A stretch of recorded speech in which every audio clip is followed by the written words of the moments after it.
मृगजळ ह्या नाटकाच्या पहिल्याच प्रयोगाला हाऊसफुल प्रतिसाद. जूचंद्र येथील रंगकर्मींच्या कलेला प्रेक्षकांचा सलाम. रंगभूमी ही केवळ मनोरंजनाचे साधन नसून समाजाला विचार देणारी, संस्कृती जपणारी आणि कलाकारांच्या स्वप्नांना आकार देणारी एक पवित्र जागा आहे. अशाच एका अविस्मरणीय क्षणाचा साक्षीदार ठरला 12 जुलै 2026 रोजी प्रबोधनकार ठाकरे नाट्यगृह, बोरिवली, जेव्हा मृगजळ या रहस्यमयी दीर्घांकाच्या पहिल्याच प्रयोगाला हाऊसफुल प्रतिसाद मिळाला.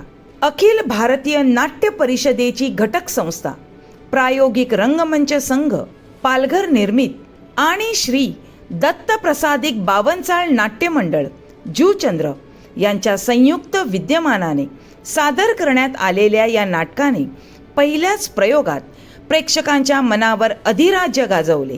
या यशामागे दिग्दर्शक श्री तुषार पाटील यांचे प्रभावी दिग्दर्शन, राकेश भोईर यांचे उत्कृष्ट लेखन आणि अभिनय, तसेच दिनेश भोईर आणि हेमांगी आरेकर यांच्या दमदार अभिनयाची मोठी भूमिका राहिली.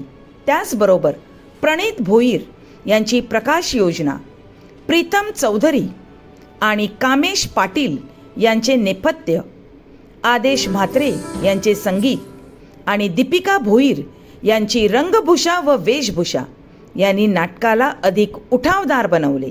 या नाट्यप्रयोगाच्या यशामागे श्री विनय गोपीकिसन पाटील, श्री विश्वजित गोपीकिसन पाटील आणि संपूर्ण बावनचाळ नाट्य मंडळाच्या सदस्यांची अथक मेहनत, समर्पण आणि कलेवरील निष्ठा दिसून आली. या प्रसंगी वसई विरार महानगरपालिकेचे माजी सभापती तथा नगरसेवक श्री कन्हैया बेटा भोईर आणि नगरसेविका सौ दीपाताई सुजेश पाटील यांची प्रमुख उपस्थिती लाभली. पहिलाच प्रयोग हाऊसफुल होणे ही केवळ यशाची सुरुवात नसून ती कलाकारांच्या मेहनतीची आणि प्रेक्षकांनी दिलेल्या प्रेमाची खरी पावती आहे.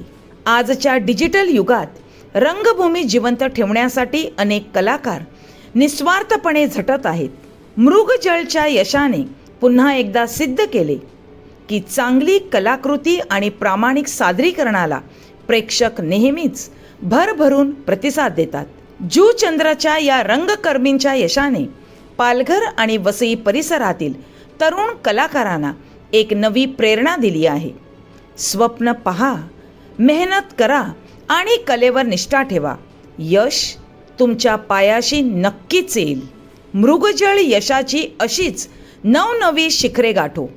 प्रत्येक प्रयोग हाऊसफुल होवो आणि संपूर्ण टीमला उज्ज्वल भवितव्य लाभो, हीच मनपूर्वक शुभेच्छा. खूप खूप अभिनंदन आणि पुढील यशस्वी वाटचालींसाठी हार्दिक शुभेच्छा.